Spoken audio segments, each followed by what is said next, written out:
You just finished a chapter. Took you 40 minutes. You close the book feeling solid, like you did something.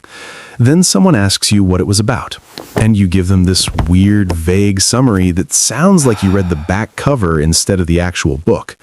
It was about, memory and how we learned things. There were some studies. That's it. That's all you've got. 40 minutes, gone. This happens to almost everyone, and most people assume it's a focus problem or a memory problem, like their brain just isn't built for this. It's not that. The real problem is that reading, the way most people do it, is one of the least effective ways to get information into your long-term memory. Not because reading is bad, because passive reading is almost useless. This video is about why that happens, what's actually going on in your brain when you read, and the specific fixes that turn reading from a performance into actual learning. Let's go. The running example. We're going to use one book all the way through. Thinking Fast and Slow by Daniel Kahneman. Bestseller, dense, full of ideas worth knowing. The kind of book smart people buy, start, and quietly never finish. Every concept we cover will apply it to reading that book. By the end, you'll have a complete system for reading anything like it. What reading actually is. First, let's be clear about what's happening when you read. Your eyes move across words. Your brain decodes them into meaning. That meaning gets processed in working memory, the scratch pad. Working memory is small. It holds roughly 4 to 7 chunks of information at once. As new sentences come in, old ones get pushed out, unless your brain decides they're worth keeping. That decision, keep or discard, is the whole game. Most of what you read never makes it past working memory. It gets processed, understood in the moment, and then quietly evicted to make room for the next sentence. You understood it. Your brain just didn't store it anywhere. Those are two completely different things. With Thinking Fast and Slow, you read about System 1 and System 2 thinking. You get it while you're reading, it makes sense, you nod. Then you close the book and 2 days later you're trying to explain it to someone and you're like, so there's 2 systems, one is fast, I think. You understood it in the moment, your brain just didn't file it anywhere permanent. The comprehension versus retention gap. There's a gap between comprehending something and retaining it. Comprehension is real time. It's your brain following along, processing meaning as it arrives. It feels like learning. It is learning. Not yet. Retention is what's left after time passes. It's the information that survived the forgetting process. It's what you can actually use. Reading produces a lot of comprehension, and without the right follow-through, very little retention. This gap is the core problem. Everything else in this video is about closing it. With Thinking Fast and Slow, reading a chapter on cognitive bias, comprehension. Being able to explain cognitive bias a week later without the book in front of you, retention. Most readers get the first one, almost nobody gets the second one, using default reading habits. Why your brain doesn't bother remembering things. Here's something slightly uncomfortable. Your brain is not trying to remember everything you read. It's actively filtering. From an evolutionary standpoint, your brain is wired to retain information that seems relevant, emotionally significant, or likely to be needed again. A textbook chapter about the French Revolution? Your brain has no particular reason to flag that as survival critical, so it doesn't work very hard to store it. This isn't stupidity, it's efficiency. Your brain is doing exactly what it evolved to do. The problem is that evolution didn't account for the fact that you'd one day need to pass an economics exam or retain professional knowledge from a 300-page industry book. With Thinking Fast and Slow, if you read about anchoring bias on a Tuesday with no particular reason to use it, your brain files it loosely. If you read about anchoring bias right before a salary negotiation, suddenly it's relevant, emotionally charged, and practically useful. Your brain stores the second version far more durably. Relevance is a memory signal. We'll come back to that. The 4 enemies of reading retention. Before we get to fixes, let's name what's working against you. Enemy 1, passive decoding. You move through words without actively engaging with meaning. Your eyes do the work, your brain coasts. Enemy 2, no prior framework. You start a chapter with no map of what's coming. New information has nowhere to attach itself. It floats around working memory and dissolves. Enemy 3, no retrieval. You read, you finish, you move on. You never test yourself on what you just read. Without retrieval, most of it is gone within 24 hours. Enemy 4, reading in one sitting. You consume a whole chapter or a whole book in one go. No spacing, no revisiting, no consolidation time. Your brain gets one shot at the material and never sees it again. With thinking fast and slow, most people open it, read 30 pages, put it down, pick it up a week later, reread the same 30 pages because they forgot them, get frustrated, and stop. That's all 4 enemies at once. Fix 1.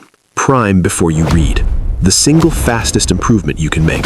Before you read a chapter, spend 2 to 3 minutes scanning it. Read the headings, read the first sentence of each paragraph, read the summary if there is one. This is called priming, and it works because your brain stores new information by connecting it to existing knowledge.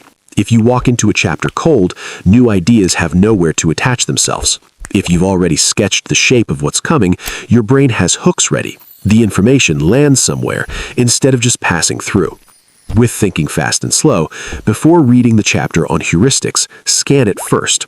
You see the words availability, representativeness, anchoring. You don't know what they mean yet, that's fine. Now, when you read, your brain is actively slotting new information into slots it already knew existed. Retention goes up with almost no extra effort. Fix 2. Read with a question. Passive reading is looking at words. Active reading is hunting for answers. Before each section, ask yourself a question. Just one. What is the main argument here? How does this connect to what I just read?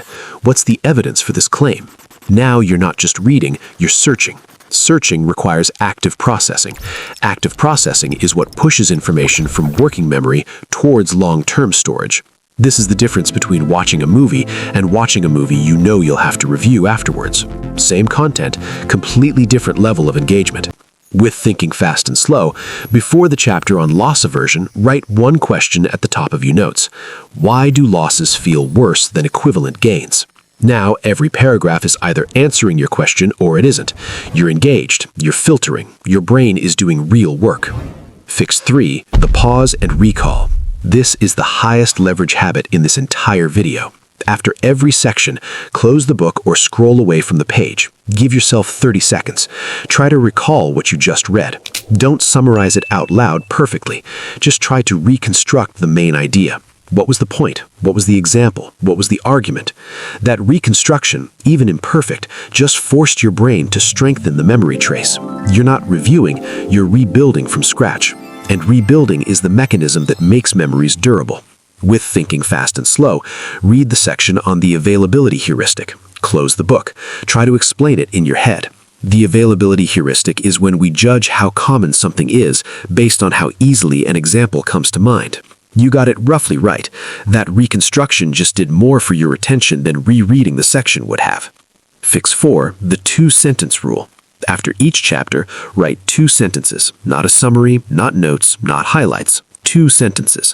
1 sentence, what the main argument was. 1 sentence, why it matters to you personally, how it connects to something you already know. That's it.